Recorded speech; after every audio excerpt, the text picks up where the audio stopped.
Let me now turn to the third part of my expose, looking at a very complex service experience and the process behind it. This example that I'm using here is drawn and related by Atul Gawande in the Checklist Manifesto. As I recall, he took it from the Annals of Thoracic Surgery or something like that. It's a good book, by the way. Atul Gawande, the Checklist Manifesto. Here's the situation. We have a complex service. If you recall from another video, that means that there is a knowledge gap between the service provider and the customer. The customer cannot understand everything that the provider does. The story related by Gawande is about a young couple with their 3-year-old daughter walking around a pond in the Austrian Alps. They lose sight of the little girl for a few minutes, just long enough that she walks on thin ice and disappears in the lake. When they realize, of course, they dive in themselves, but there's ice and there's a current, an undercurrent there, and it takes half an hour for them to find the lifeless child. Of course, cell phone, make emergency call for help, emergency response team, helicopter to take her out, emergency service, emergency arrival at the hospital, all sorts of high-tech equipment. They start CPR immediately, all the way in the transportation process, and until they've put in a heart-lung machine, which involves connecting 2 tubes, one to take out the blood, the other one to take in the blood. So you got to make the incision, the connection, sewing, and so on. It took 2 hours for the heart to start beating again. There's a perfusionist who controlled the oxygen content, the temperature, and many variables that he have to get just right. They then tried to put her onto a mechanical ventilator, but it wouldn't work because there was too much debris from the water she'd absorbed in the lake. So they had to go to a more complex artificial lung, or ECMO machine. This involves a complex surgery of opening the thoracic cavity to do the direct connection. An intensive care team came with a fiber optic bronchoscope to remove the dirt and the impurities that she had in her lung, enough so that they could remove the ECMO and connect to a mechanical ventilator. The functions of many organs, one at a time, from the liver to the kidneys to the digestive system, slowly took life again. The brain was a problem. The brain was swollen, so then again, a specialized team had to drill a hole there to remove the pressure, adjust the right medication, the right dosage, so that the brain eventually came to life. I'm just relating it, as Gawande is in his book, to show the complexity, the technological complexity, the human complexity. The technologies are many. The complexity in terms of the number of variables, the number of things that has to be done right, is huge. And the number of people with different skills, from a rescue team specialist to telephone operator to helicopter pilot to trauma surgeon, perfusionist, intensive care operating nurse, emergency room nurse. Those people must work in cohesions. The actions of one must be closely attuned to the actions of the other so that everything connects to produce the desired result. This is as complex service gets. 2 weeks later, the little girl was going back home. Still some paralysis on the left side. A couple of years later, the girl is normal, starting school with other kids her age. What some would call a miracle was a wonder of complex service delivery excellence. let's look at it from that point of view.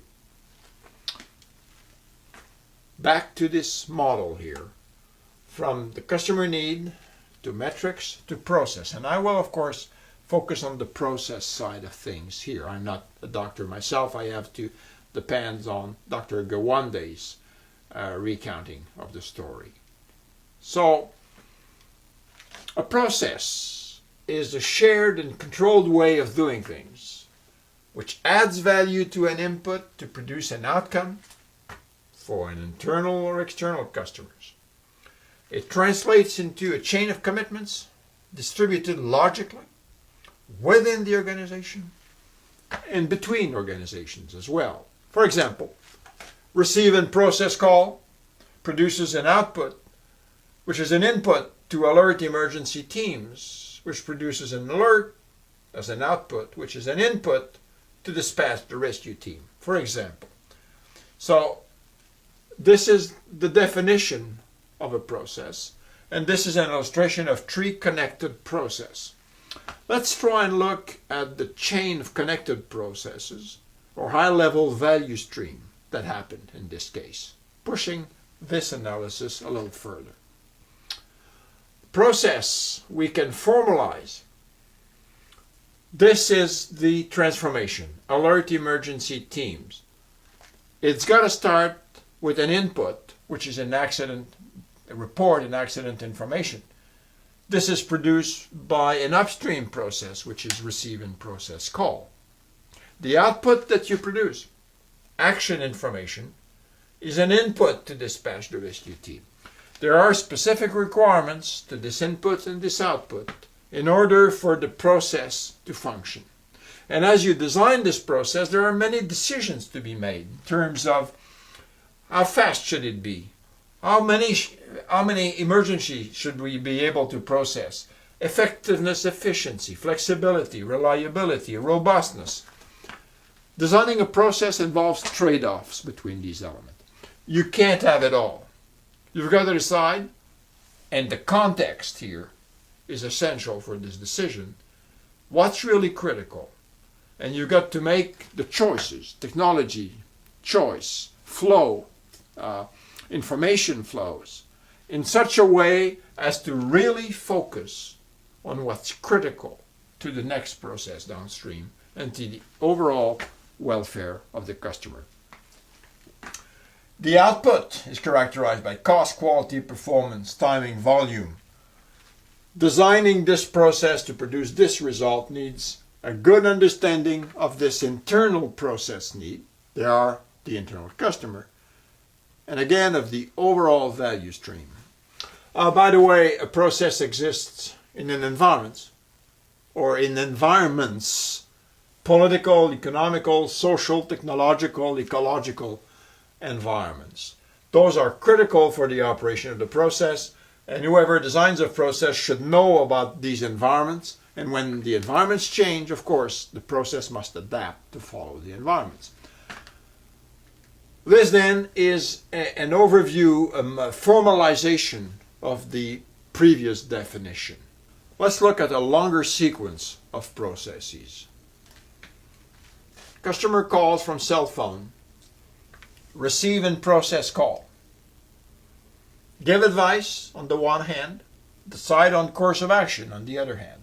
Follow-up decisions is the output here, advice is the other output there. From the follow-up decision becomes an input into alert rescue center and alert hospital. The output here, rescue action plan. The output here, medical action plan. The rescue action plan requires preparing helicopter, mobilizing crew. The physical thing, the people. Medical action plan, prepare surgical block, mobilize medical team, the parallel here. For those of you who are familiar with project management, this is not a project. It's a repetitive process that we have to be able to initiate when a given event, an accident, occurs. It's repetitive in the sense that we have to be able to reproduce without variation critical aspects, and that we have to be able to make it better after each iteration. Two goals here. Let's look at the more complete picture, the value stream. From the call center, mobilize medical team, unload team and equipment, prepare for evacuation, perform CPR, prepare patient for CMO, install. You've got here a chain of processes, input, output, each connected. And these processes required a host of support processes up and down to function. For the helicopter to be available, there has to be a helicopter maintenance process, for example. There's someone prepares the instructions for it, someone fills it up with gasoline, and so on. This is the value stream, the connected chain of process that eventually produced the result that we discussed earlier. Let's focus on a part of it. Prepare patient for ECMO. That's the artificial lung machine. Install ECMO in patient. That involves opening the thoracic cavity. Initiate ECMO operation is also, again, a very complex element, and there are processes that are required. Let's focus on these elements here. You've got the machine, install ECMO, prepare patient, initiate ECMO. What do we require for this to take place? Well, someone's got to deliver and install the ECMO machine. For that, it has to be fabricated. It has to be designed. There's a supply chain that produces the part to fabricate it. Production has to be planned. These are all processes that are repetitive. They come upstream, and a flaw here will translate into a flaw there, which will translate into failure. What's fabulous in the example that Atul Gawande gives is that the hospital in question had this equipment for many years. They had tried several times and failed to save any life with it. It was not a problem of qualification of people. It was not a problem of having the right equipment. It was a problem of connecting everything. Connecting all these processes, responding to service calls, training surgeons. The problem here, little clouds that you've got there, show that at the interface between various processes, between various groups of experts, between various organizations, there are disconnects because they don't have the complete view, because they work in different cultures, because they don't understand the other side. They don't understand their customer need, they don't understand their provider's reality. Failure occurred until they got together and developed a simple checklist. Well, let me rephrase that. A complex checklist of everything that's got to be done right. They succeeded when they got together and connected all the dots and used a simple fail-safe mechanism of the checklist. There are too many things to get right together that it will not happen just by the goodwill of everyone. That's a central message of Gawande's book. It is a central message here. Having done this and understanding when we are scoping a process for improvement, understanding where it lies on the value stream, the global result that is sought, and the internal positioning of adjacent processes, then we are in a position to start thinking of various ways of doing this. Alert emergency teams. What is the mission of that process? What is it that it's got to do just right? What are alternate ways of doing this process? This moves us from the characterize phase, the C, characterize, to the design phase. We took here one of the most complex service possible, and I've shown how processes connect in a value stream. This is not a manufacturing setting, but the idea of a supply chain of services is shown very well here. And a chain is only as strong as the weakest link. If you want a solid chain, you've got to look at every link. In this case, because it is services and complex services, and the providers have a lot of knowledge, superior knowledge, there's no alternative but getting them together. There's no alternative but focusing on the customer experience as the superior reason of state that gets them to work together over and above their very strong, typically very strong egos.